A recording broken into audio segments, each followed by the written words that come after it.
jetë tërhequr. I pak dëshirueshëm, 9 grada.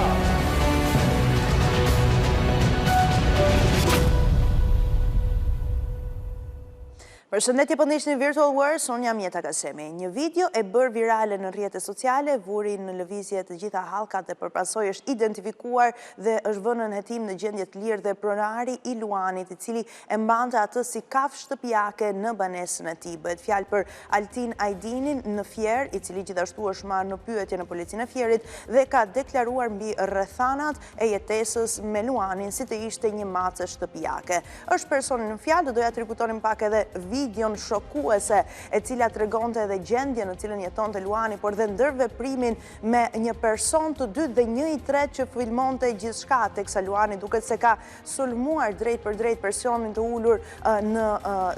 në shkallët e banesës së Altin Ajdinit, duke e lënduar atë pas qafe. Çfarë ka deklaruar Altin Ajdini në lidhje me mbajtjen e Luanit në shtëpinë e tij? Sipas dhe informacioneve të ardhura nga autoritetet, Altin Ajdini ka bërditur se e ka gjetur kafshën Luani në fjalë në rrugë, në lushnje, 6 muaj më parë dhe gjithashtu ka shprehur se 1 muaj e gjysmë më parë Luani ka ngordhur dhe trupin e tij të pajet e ka hedhur në lum. Janë të gjitha këto detaje të cilat kanë vendosur në pikpyetje shoqërinë, duke marrë parasysh se i gjithë komuniteti pikërisht në fshati ku ndodhej dhe banesa e Altin Ajdinit ishte në rrezik pasi një kafshë e egër ishte pranë tyre, një kafshë e cila duket se ishte domestikuar, pra ishte kthyer në mace shtëpiake, sipas edhe trajnimit që Altin Ajdini mund t'i ketë dhënë, pasi e shohim të fundit teksa e gjuan me shuplak Luanin, pasi ky i fundit kafshon edhe personin e dytë. Një tjetër situatë e xhiruar me video e cila mund të kishte përshkallëzuar dhe mund të ishte kthyer në një ngjarje jashtëzakonisht të rëndë me 3 viktima, por jo vetëm kaq, rikujtojmë se Altin Ajdini është në hetim në gjendje të lirë për shkelje të karantinës së bimëve dhe kafshëve sipas ligjeve të vendit. Gjithashtu ai është pikërisht në shkelje dhe të ligjeve ndërkombëtare të drejtës së kafshëve, ku luanët janë kafshë të cilat duhet jetojnë në habitatet e tyre natyrore apo në kushte specifike dhe gjithashtu larg, le të themi, komuniteteve në mënyrë që të mos e rrezikojnë dhe jetën e tyre, por edhe që të kenë kushtet optimale për ushqyerjen dhe mirëmbajtjen e tyre. Do doja të rikujtoja se kjo video është postuar në rrjetet sociale, është bërë virale dhe sipas Altin Ajdinit është xhiruar, pra është dokumentuar shumë kohë më parë. Pra ai e ka mbajtur Luanin, i cili mund të jetë më tepër se 1 vjeç, në banesën e tij për rreth 5 muaj, duke rrezikuar jetën e vetes dhe të gjithë komunitetit për 5 muaj. Në të tjera momente të cilat i diskutojmë nga bota virtuale, do të ndalemi në pezullimin e tarifave nga presidenti amerikan Donald Trump. Dalon tarifat në pjesës më të madhe të vendeve të botës për 90 ditë. Masa hyri në fuqi menjëherë dhe Trump njoftoi fillimisht vendimin nëpërmjet postimeve në Truth Social dhe më pas doli në deklaratat e tij përpara dhe shtëpisë së bardhë për gazetarët. Çfarë deklaroi Donald Trump? Mendova se njerëzit po dilnin pak nga linja, u emocionuan apo u shqetësuan më shumë se ç'duhet, po mërziteshin dhe po friksoheshin. Duhet të tregojmë fleksibilitet, deklaroi Donald Trump dhe përdori pikërisht një term yippie, i cili është në zhargon, le të themi, një term që synohet në fakt që ta lehtësonte apo ta zbuste pak situatën ndaj Donald Trump, presidenti amerikan, i cili shprehu se e mori këtë vendim në bazë edhe të reagimit të emocionuar të njerëzve duke përdorur termin yippie. Masa tarifore u shtuan ndaj Kinës nga ana tjetër, të cilët në fakt nuk përfitojnë nga ky ndalim i tarifave dhe shkuan në 125%, 84% tarifon Kina Shtetet e Bashkuara të Amerikës për mallrat që ata dëshirojnë që të dërgojnë drejt Kinës. Reagime ka pasur edhe nga Bashkimi Evropian. Shumë shkurt, presidentja e Komisionit Evropian Ursula von der Leyen ka deklaruar se pikërisht në postimet e saj në rrjetet sociale se njësoj si Shtetet e Bashkuara dhe Bashkimi Evropian do të vendos një pauzë në tarifat për mallrat amerikane për 90 ditë dhe kundër masat janë njoftuar pikërisht në kuadër edhe të ndalimit të tarifave nga Donald Trump dhe Bashkimi Evropian ka vendosur të japë një shans negociatave me Washingtonin. E flasim në fakt për tarifat, është fjala e cila po përdoret më shumë në botën virtuale, po kërkohet më shumë në motorët e kërkimit shkimit është ajo që gjithë bota po flet aktualisht, pasi rreth 180 vendet të botës do të rëndonin, do të kishin në fakt edhe rëndesën e tarifave amerikane mbrojtje tyre, do të presim pas 90 ditësh se cili do të jetë vendimi i dytë i Donald Trump, i cili ditë pas dite duket se po shokon botën me vendimet e tij. Edhe teksa flasim për tarifat, patjetër që kreativiteti i njerëzve shkon në një tjetër nivel në kushtet e situatave që po flasim. Si për shembull një video e gjeneruar me inteligjencë artificiale, ku duket lider botror që janë duke zhvilluar një pasarel, po sfilojnë me një shirit, secili mban një shirit në bazë të përqindjes së tarifës që rëndon mbi shtetin që ata udhëheqin. Janë pikërisht këta lider të cilët i shohim që bëjnë edhe xhiro në pam Javier Milei në Argentinës, edhe gjithë me radhë, për shembull Vladimir Putin, Rusia, një ndër vendet të cilët nuk janë tarifuar nga tarifat reciproke të Shteteve të Bashkuara të Amerikës të lajmëruara nga Donald Trump, i cili ka shprehur se mbi Rusin nuk vendosi tarifa në bazë të sanksioneve tashmë në veprim që prej administratës së mëparshme të Donald Trump kundrejt Rusisë. Von der Leyen, presidenti i Komisionit Evropian, me 20% e tarifave të vendosur pikërisht në si një shirit dhe teksa dhe vijon pasarelën ashtu si lider të tjerë ndërkombëtar. Por vendimi për pezulluar tarifat për 3 muaj ka rikthyer besimin e investitorëve pasi tregjet kryesore financiare janë rikthyer dhe rritjes këtë të njëjtë. Ndërkohë dollari amerikan është dobësuar përballë monedhave të tjera kryesore, ndërsa çmimet e naftës kanë vijuar rënjen dhe mes shqetësimeve të një recesionit të mundshëm që mund të dobësojë kërkesën për naftë. Në mediat amerikane, një vendim i fundit i Donald Trump, një urdhër ekzekutiv i fundit i presidentit amerikan është cilësuar, themi si një tentativë për të hequr vëmendjen nga çështja e tarifave që po e mban të gjithë botën pezull dhe të gjithë janë duke parë me sy e me vesh se çfarë po ndodh në bazë të vendosjes së tarifave në tregjet ndërkombëtare, por edhe marrëveshjet tregtare të Shteteve të Bashkuara të Amerikës me cilin do vend të botës. Dhe pikërisht ajo që çfarë Donald Trump ka bërë është se ka firmosur një urdhër ekzekutiv të ri, i cili lidhet pikërisht me presionin e ujit dhe përdorimin e dushit. Sipas Donald Trump, që në vitin 2019 administrata amerikane, por në vitin 2023 gjithashtu ajo e Joe Biden kishte miratuar ligje të cilat në mënyrë që të konservohet të ruaj uji nuk rrithte i bollshëm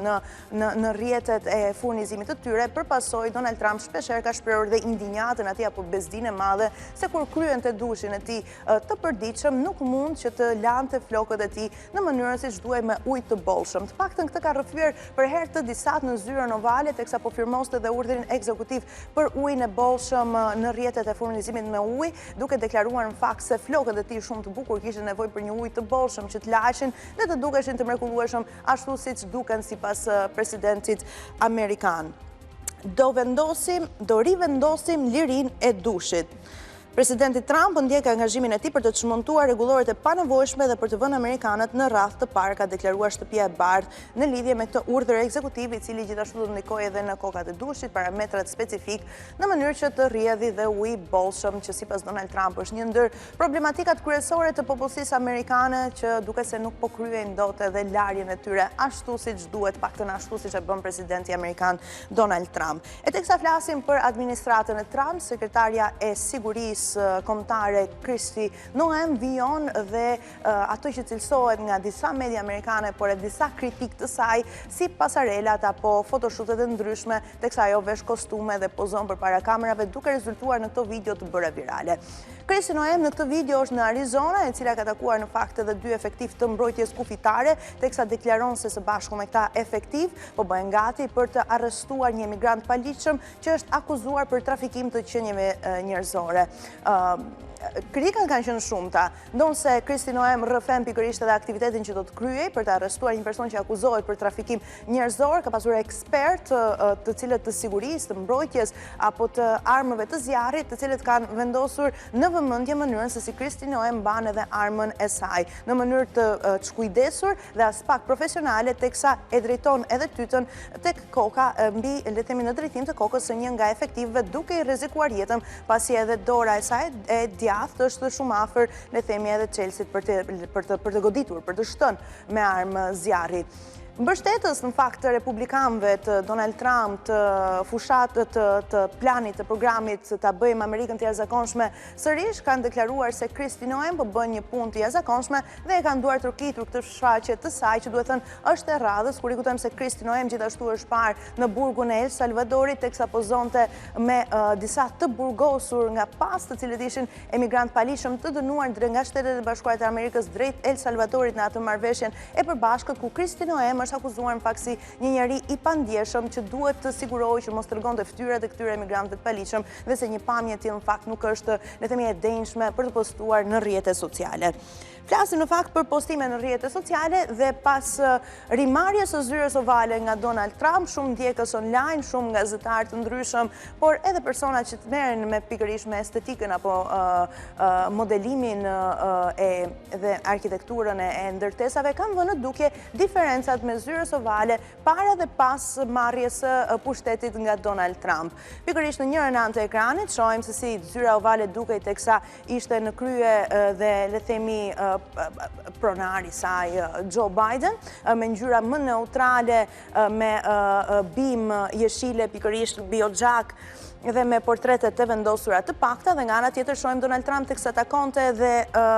Benjamin Netanyahun dhe duke se si zyra ovale vëlon dhe themi nga ngjyrat e arta dhe pikërisht nga ato që cilësojnë si orendi të arta që shumë njerëz në fakt kanë hedhur me dyshje nëse janë të vërteta apo jo vlera e tyre dhe materiali i tyre. Disa kritik të presidentit Donald Trump e kanë quajtur atë në tentativë për të dukur si një oligark rus dhe në fakt i ka, le themi, i ka ikur eleganca, por disa të tjerë shprehin se në fakt tregon pikërisht edhe peshën edhe rëndësinë e zyrës ovale, ndërsa zyra ovale në udhëheqjen e Joe Biden ishte më e vakët. Teksa flasim për president amerikan, rikujtojmë edhe njerë, thashë themet të cilat diskutoheshin në lidhje me çiftin presidencial, ish presidentin dhe ish zonin e parë, Barack dhe Michelle Obama. U diskutua shumë në fakt pas mungesës Michelle Obamas në ceremoninë e inaugurimit të Donald Trump, por gjithashtu edhe në funeralin shtetëror të Jimmy Carter, se ka një, le të themi, thyerje mes partneritetit dhe martesës së tyre, kishte zëra për një divorc të mundshëm, të cilat Barack Obama i theu dhe le themi i shoj zjarrin pak ditë më parë, ndërsa Michelle Obama në prezencën e saj në një intervistë në një podcast të aktores Sophia Bush deklaroi se fakti që ajo nuk pranoi që të ishte publike në evente publike dhe zgjodhi që thoshte jo, nuk do të thotë se ishte në prag divorci me bashortin e saj. Do të rikujtoja se çifti Obama ka qenë shumë publik dhe të zëshëm pikërisht me marrëdhënien dhe partneritetin e tyre, duke treguar, le të themi, të fsheta, duke hapur shirtarit e marrëdhënies së tyre, duke treguar shumë detaje mbi rrugtimin e tyre shumë gjatë, sidomos për gjatë presidencës së Barack Obama, ku Michelle Obama ka shprehur në fakt, le të themi, indignatën që ajo kishte kundrejt bashortit të saj, që nuk ishte shumë prezent në shtëpi për të rritur edhe dy vajzat e tyre. Tashmë Michelle Obama sërish mjaft transparente deklaron se unë si një grua vendosa që të zgjidhja të thoja jo dhe të qëndroja jo stime dhe të mos isha prezente në dy evente të cilat në fakt nuk doja që ti frekuentoja, por kjo nuk do të thotë që unë nuk jam në mbështetje të bashortit tim dhe nuk do të thotë që neve kemi një thyerje të partneritetit apo një divorc të mundshëm mes nesh. Për të folur për një tjetër informacion fundi që lidhet mes shkëmbimit të burgosurve nga Shtetet e Bashkuara të Amerikës dhe Rusisë. Është shkëmbimi i dytë i cili duket se ka sjellë dhe lirimin e një shtetase ruso-amerikane, një balerinë amatore me vendbanim në Los Angeles, e cila u arrestua pasi vizitoi dhe fshatin e saj të lindjes në Rusi me akuzat se ishte një tradhtare pasi kishte dhuruar në një bamirësi në mbrojtje të Ukrainës $50. Fjalë pikërisht për Ksenia Karelina, e cila tashmë është e lirë, ka qenë shtëpia e bardhë dhe sekretari i shtetit Marco Rubio që konfirmoi se Ksenia Karelina ishte në aeroplanin që ktheu dhe të burgosurit e liruar në kuadër të shkëmbimit me Moskën dhe ajo tashmë është në shtëpi në Shtetet e Bashkuara të Amerikës. Rubio shtoi se ajo ishte arrestuar gabimisht nga Rusia për më shumë se një vit. Ajo rrezikonte 12 vite burg pikërisht në Rusi në kuadër edhe të veprimtarisë së saj. Ta rikujtojmë edhe një herë, $50 për një organizatë bamirësie e cila do të çonte ndihmë në Ukrainë. Dhe sapo shkeli në fshatin e saj të lindjes u arrestua nga forcat ruse ku vijojnë në fakt edhe betejën e saj ligjore dhe një vuajtje dënimi të përgjysmuar e cila në fakt ndaloi si pasojë edhe shkëmbimit të burgosurve. Do doja gjithashtu që të shihnim dhe informacionet e fundit që lidhen me një ndikues të njohur në gjithë botën. Emri i tij është përmendur dhe në serialin Adoleshenca, që ka kapluar gjithë botën, por edhe Mbretërinë e Bashkuar, sa kanë vendosur që ai të shfaqet në shkolla, një serial britanik që flet mbi arsyet që e çojnë një të ri për të kryer krime, mbi misogjenin, mbi familjet patriarkale, mbi urrëtitjen ndaj bashkëmoshatarëve, por edhe urrëtitje me bazë gjinore. Flasim për Andrew Tate, mbi të cilin rëndojnë akuza në Mbretërinë e Bashkuar, në Rumani dhe në Shtetet e Bashkuara të Amerikës nga një dyzinë grash të cilat e akuzojnë atë për abuzim seksual, për dhunë fizike, për përdhunim, për trafikim qenies njerëzore. Dhe tashmë të kanë dalë detajet pikërisht nga një nga gjyqet e tij. Dosja është zbardhur nga mediat ndërkombëtare ku bëhet e ditur se si Andrew Tate, sipas dhe akuzueses një ish partnere të tij, e ka kërcënuar jetën e saj duke i drejtuar një armë zjarri në fytyrë dhe duke e detyruar që të bënte atë që donte ai. Do t'ja trikutoja se disa nga gratë që akuzojnë Andrew Tate rrëfejnë historitë sipas tyre të ndodhura në vitin 2015 kur ato punonin pikërisht në atë shërbimin me kamera të ofruar nga Andrew Tate, që ai shpreh në fakt se nisi le themi dhe rrugtimin e tij si një milioner dhe më pas një miliarder të vetë realizuar. Andrew dhe Tristan Tate, dy vëllezërit ndikues të njohur në rrjetet sociale dhe në gjithë botën, ndodhen në Rumani. Ata zhvilluan një udhtim shumë të shkurtër në Florida, njihen në fakt pikërisht për deklaratat e tyre të shumta, për atë krijimin e një rrjedhe specifike që mban edhe emrin e tyre, emrin e Andrew Tate dhe mendimet e tij shpeshherë janë bërë virale, por tashmë prej 2 vitesh ata janë në betejë ligjore mjaft të rënda ku akuzohen nga 10 gra mbi disa akuza vërtet të rënda si abuzimi seksual, trafikimi qenieve njerëzore, përdhunimi, por gjithashtu edhe dhuna fizike kundrejt punonjësve të tyre, por edhe ish partnere. Me këtë informacion kemi ardhur në përmbyllje të Virtual Wars. Unë ju rikujtoj se mund të na gjeni në rrjetet tona sociale, ju ftoj të na ndiqni në webfaqen abcnews.al, por gjithashtu edhe në radio në frekuencën 105 FM. Ju falenderoj për vëmendjen. Bashkëmirëpafshim.